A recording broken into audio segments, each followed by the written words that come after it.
Dora Rodriguez. And I see that you are here, Dora. Yes. Thank you so much for being here. Let me just spotlight you so that we are able to bring you in. Thank you so much for being here. Dora Rodriguez is co-founder and director of Salva Visión. She is also a co-founder of Casa de la Esperanza in Sasabe, Sonora. She's also a board member of the of Human Borders Fronteras Compasivas. And we're so grateful to have you here, Dora. We are all interested in hearing about what is happening on the border and your work and how you're feeling as well, and your partners and the volunteers and family on the ground. Good morning, everyone. Thank you. Thank you. As always, always is an honor to be in your presence because it's a safe space, it's a safe uh, environment where we can express ourselves. Um, I always feel so honored to be here. But right now, we all have the same, I think, heavy heart. We cannot deny that. We cannot deny that our country at this moment is in a very, very dark times. The headlines, of course, is the way that these people who's running our country right now want it. The headlines are nothing but suffering and arresting people, going around, and it's not only in our migrants, families, and farmers, it's in general. We are in a very dark time in our country. But that's why I believe that this space give us strength. This space give us unity. We collectively are going to be the ones to be present and make a change. And we always have. So this is not the first time that we're going through this. But as we all know, I really believe that this time is going to be very tough to really fight for justice and be present because so in Arizona, many of you that know me, or for the ones that don't know me, we live in Tucson, Arizona, and you probably remember Bob Key, who is an incredible humanitarian aid, and he is a member of LCC. I mean, we are just lucky to be part of all of you. But so the way we are seeing things changing so rapidly, on Monday, within 2 hours, we were at the border of Nogales, Sonora, where 100 people were lined up already and had their appointment for the CVP1, which many of us might be familiar. It was an app of the people was using. It was granted by the Biden administration 2 years ago. The people from that were staying in border towns or in Chiapas or Mexico City couldn't apply for a legal path, to come in and claim their asylum case, at least to have the interview with an agent. So it was able to get about 800,000 people during those 2 years and coming in with their appointment. But we knew that that was one of the biggest targets for the new administration because it was considered an illegal way to bring people to the United States.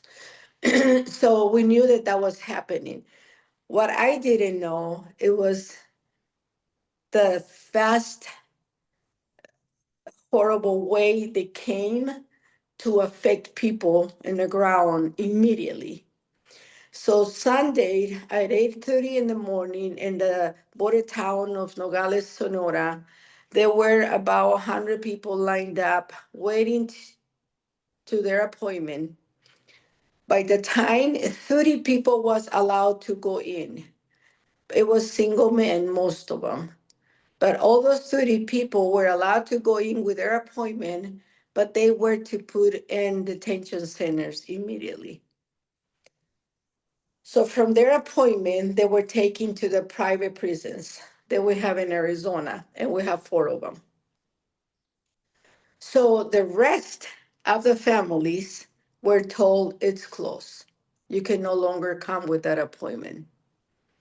So immediately you can imagine, I guess Jean is calling me, but let me, I'm sorry. My phone has been going crazy.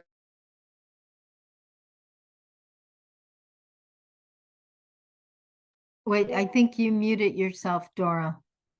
Dora, I think you might have muted yourself. Can't hear you now.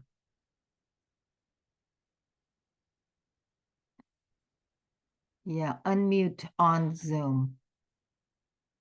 Still can't hear you. Could I Oh. call you back? Yeah, no, that's good. That's good. Okay. We can hear you now. Oh, now you're off. We heard you momentarily. I'm sorry. That's good. That's good. That's good. You're good, Dora. Oh my God. We can hear you. I think you're frozen, but we could hear you. Okay. Yeah. Yeah, you're good. We can see Can you you. hear me now? We can hear you and we can see you. I'm sorry. So I was just saying that you can imagine the distress on these families. And those were families from Haiti, those are families from Cuba, from Venezuela, and a couple from Mexico. So immediately, those policies, immediately, that signature created so much distress in our border town. And now what? We have about 200,000 people along the southern border with that appointment, with the CBP1 appointment. They are not allowed to come in anymore. So it was that, and then we start seeing the increase of deportations immediately. One thing I can share is that it brings me some hope that the government in Mexico has responded to this emergency in a very humane way, I believe, as for now. That's what we're witnessing. We're witnessing all these officials and shelters, and they're creating spaces that in Nogales, Sonora, and which is in the area where I provide my services. They're going to they have a sport complex where can host over 2,000 people. Yesterday, the deportations were over 200 people, and we are talking whole families. They are going to implement the remain in Mexico, and they have to, because now they have all these people that has been displaced with the CBP1, that they can no longer come to the United States. So it is chaotic, it's distressful, it's heartbreaking. It is the reality of what we're doing, what we're seeing right now in our families. Our community in Tucson, Arizona is already going through the raids. They are going to small restaurants, coffee shops, stores. The community of Tucson is a sanctuary community. So we are being targeted too by vigilantes. They want to come and get their, they want to do their own laws. They want to take the law in their hands because they think they're the saviors. The sad thing is that yesterday, the Pima County in Tucson, Arizona, announced that they're going to close the welcoming center. They had a welcoming center, it's called Casa Salitas.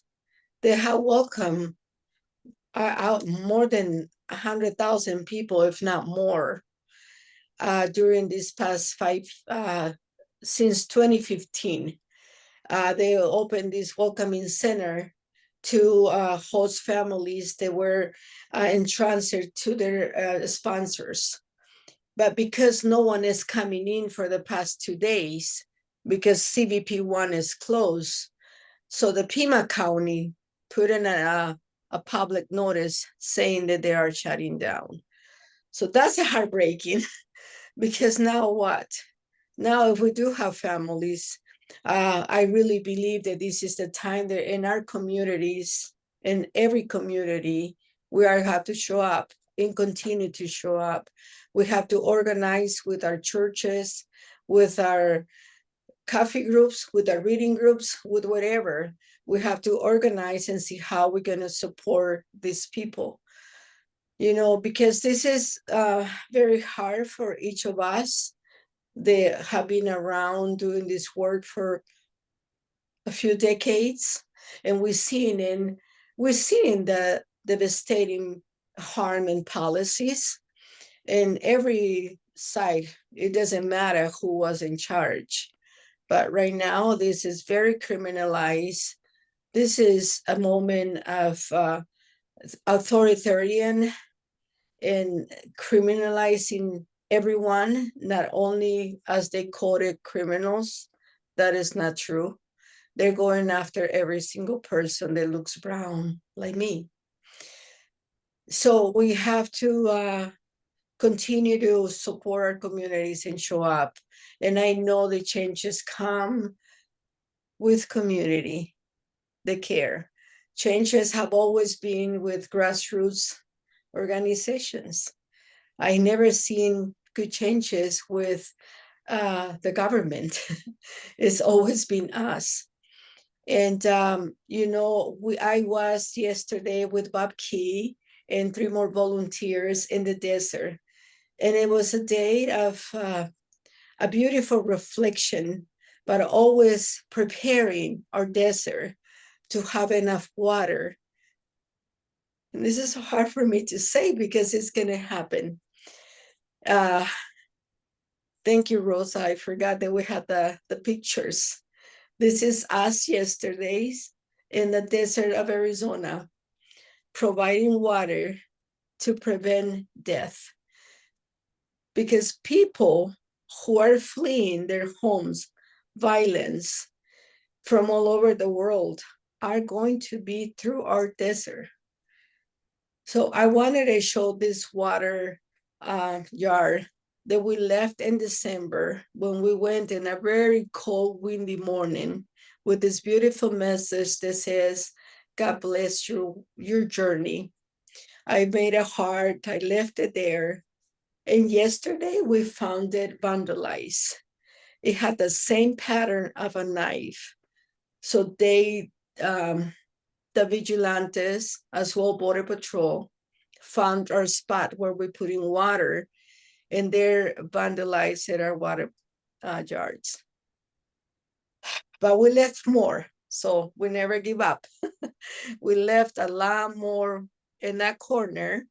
It is people who we know it's coming because we can find hats, we can find blankets, we find food that has been eaten, wraps from granola bars. So we decided to put that corner with more water. And this is how we show up. This is one day at a time, one person at a time, touch someone's life a day, one at a time. That is my say. I've always worked that way. Otherwise, I become overwhelmed to a point that I freeze and I can move. So I have to think that what I did today is what it matters. So I encourage every single one of you to, of course, we continue with our prayers. We continue with our spiritual strength. And I don't want to fill myself with fear. I don't want to give place to that space. Instead, I'll go in the desert and put water. Instead, we are in the border helping those very distressed people that they don't know where to go now. And I know you, if you are not able to do anything like that, you able to, from home to share the word. You're able from home to say the prayer. You're able from home to connect with other communities.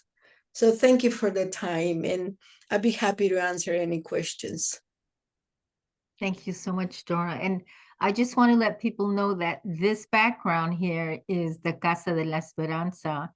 Dora, show your T-shirt because this is the actual house in Sasabed that Dora and friends helped establish, which is right now abandoned.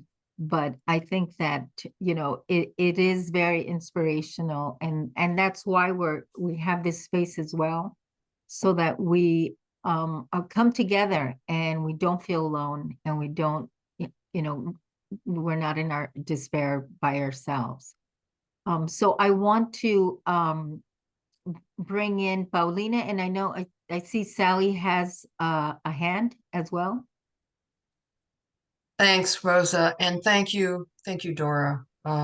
You inspire us. We need you with us, so thank you. You are so faithful in being with us whenever we gather.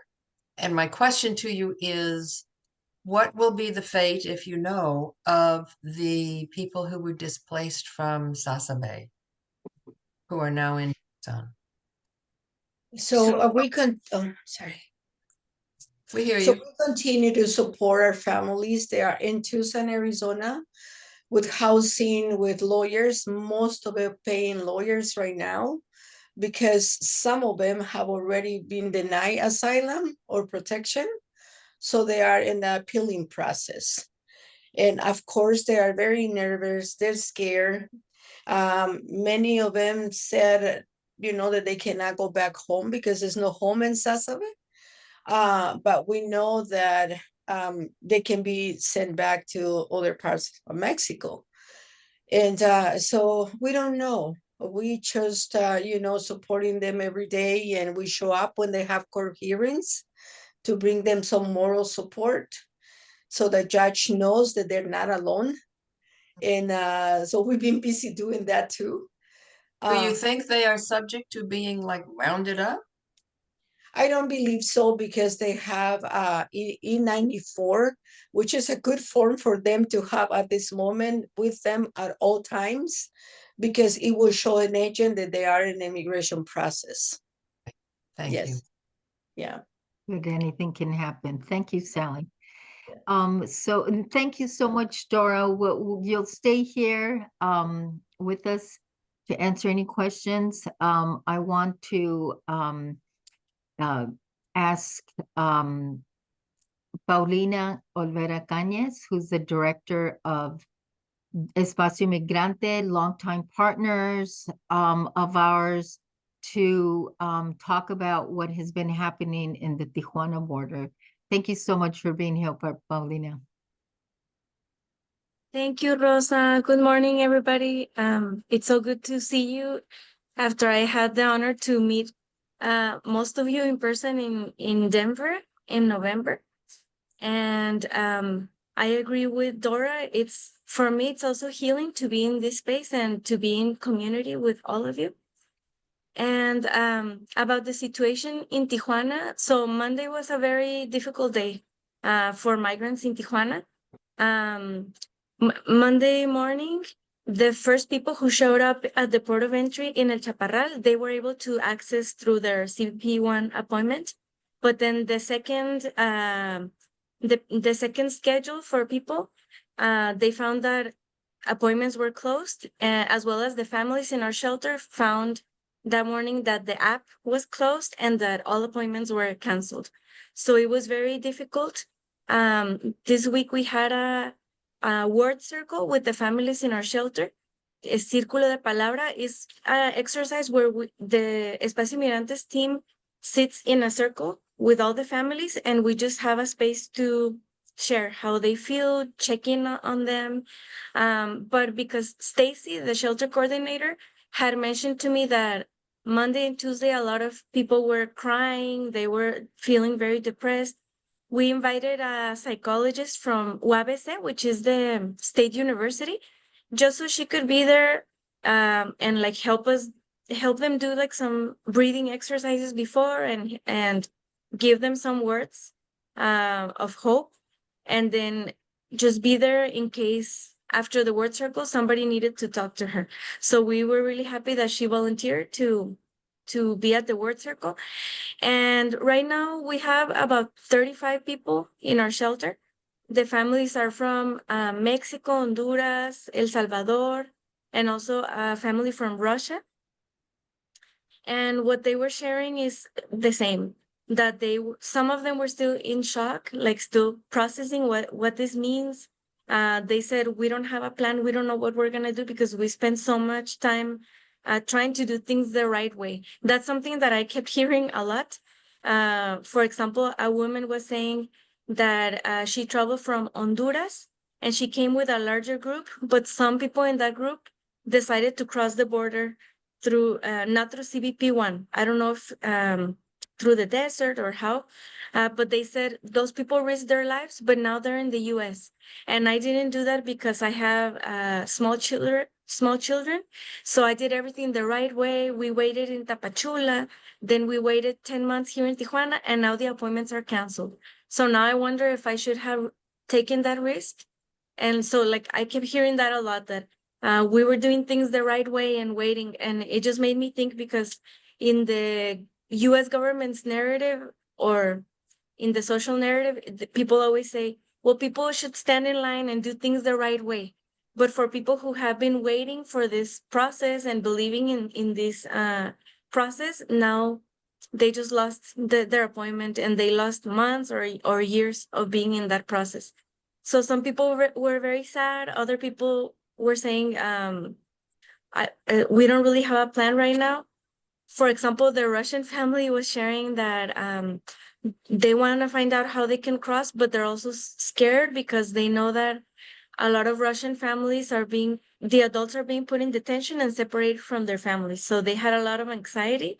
They said, we don't know if they have a small son, if he's going to be placed in a orphanage. Those were their words. And what we advise them to do is, let's have a little patience right now and wait to see what is going to happen. We share with them, even for us, is not too clear what is the next step. Because before CBP1 only started in 2023. So before CBP1, there was Title 42, and then before that, there were waiting lists. So we said, let's just wait, and we're trying to advise them not to risk their lives. Like Dora said, unfortunately, what this causes is for a lot of people to despair and then try to cross through the Sonora desert or through the beach, but we know that there's a lot of risk. Only in November, some families crossed through Tecate, not from our shelter, but some families from Tijuana, Colombian families, and they were shot at from Mexico's National Guard. So we know that there's a danger of being found by Mexican authorities or getting injured if they cross the border wall, or being in the desert. So we're trying to tell them to wait. I know it's very difficult for them. But then we also ask them other things like, so what do you want to do in this moment? And I like something that the psychologist said, is that it's important to accept reality, but that doesn't mean that I don't know how to say in English, como resignarse. Like, it doesn't mean that To we give give up. up. How do you say it? To give up, to give up. You're right. Yes, to give up. So one thing is like we accept reality, but that doesn't mean that we give up, and like your stories don't end here. Like you're still writing your story. So I think it was a beautiful space that we had with them. And then they also said some positive things. I think there's different ways that people react. Some people were very stressed. They don't know, they're like frozen. Other people were saying, well, if we have to stay in Mexico for now, I want to find a job, I want to work, and then I want to continue studying. For example, one father from one of the families was saying, I want to take baking classes because he has worked as a baker in his hometown and he wants to keep learning. And they were also saying they want more workshops for the children. And they were asking a lot of questions to us about like what is next. So we told them we don't know what's next, but we are in touch with many organizations in the US, and we're going to try to bring know your rights or information when it's more clear. And we told them we can't tell you what is next, but we can tell you what we have seen from past experiences, all the people who have crossed through our shelter and through Tijuana. And we share some of these stories. For example, we share with them in 2016 when Haitians came, the border was closed because of the first Trump administration. And many Haitians stayed in Tijuana for 4 years. But many of them in that time, they were able to go to university. They were able to work, to start their small businesses. And then when the opportunity came, they continued to the US. Most of them are in the US, but the time they spent in Tijuana wasn't time thrown away because they were doing different things. I also share with them, we had some families who were here during the pandemic. And in that time, the border was closed for almost 2 years. And it was very difficult for many families. They weren't able to work. They didn't know when the border was gonna open. But now most of them are in the US. And then we share that others they were able to stay in Mexico and make a life in Mexico. So we said we don't know what's gonna happen this time, but we know how it has been other times. And one thing we were thinking was also like within the team is inviting some of those migrants that passed through our shelter but are now in the US to share some of their stories, to kind of give them some hope, some encouragement. Other migrants were also saying that they want to do something organized, give interviews. They were saying do a protest, but they were saying we want to show, they were saying maybe we will touch Trump's heart and he will change his perspective about all migrants being criminals. We said, well, we don't know about that, but we can try. But we said, there's a lot of people, not only Trump, but a lot of people who are fighting for immigrants, not only in Mexico, but in the US, organizations, people, human rights defenders. So you are not alone. And we told them, of course, like if you want to do a protest or press conference, people need to hear from you because you are the people directly impacted by this. So we thought that that was a beautiful space that we had in the shelter. And it helped us a lot to see like how we can show up for them at this moment. And so now we know what they're looking for. So in the end, we were like, okay, so we're gonna do a protest and bake cakes and do music. And in the end, I thought it was a beautiful thing because we were thinking what we can do to make the best of this time.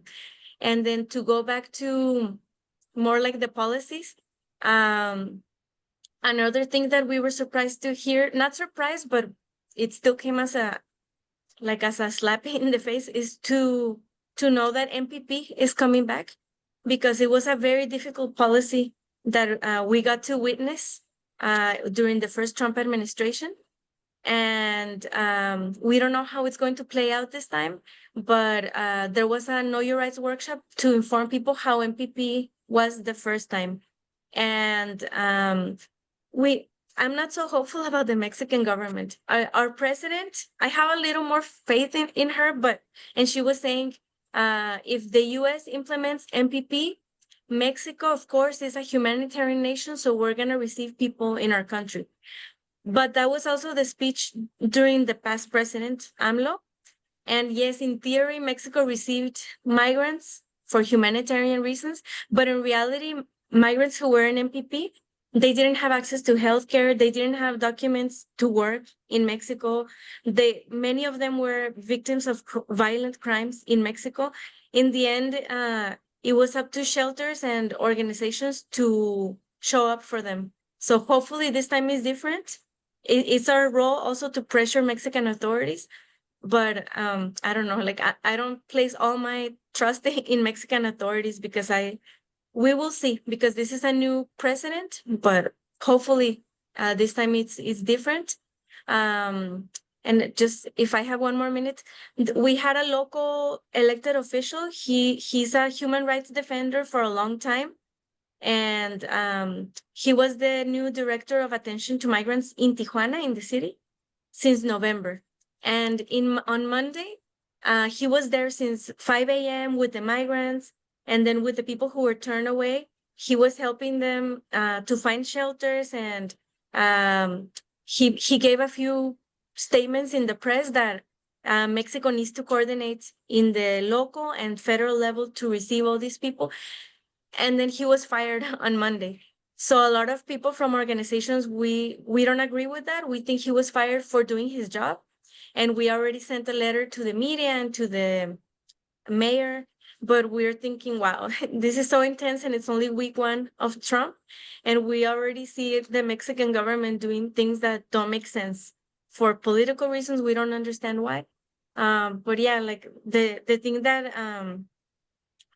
was good for this week was being able to have that space with the families and find ways that we can also be hopeful about this time.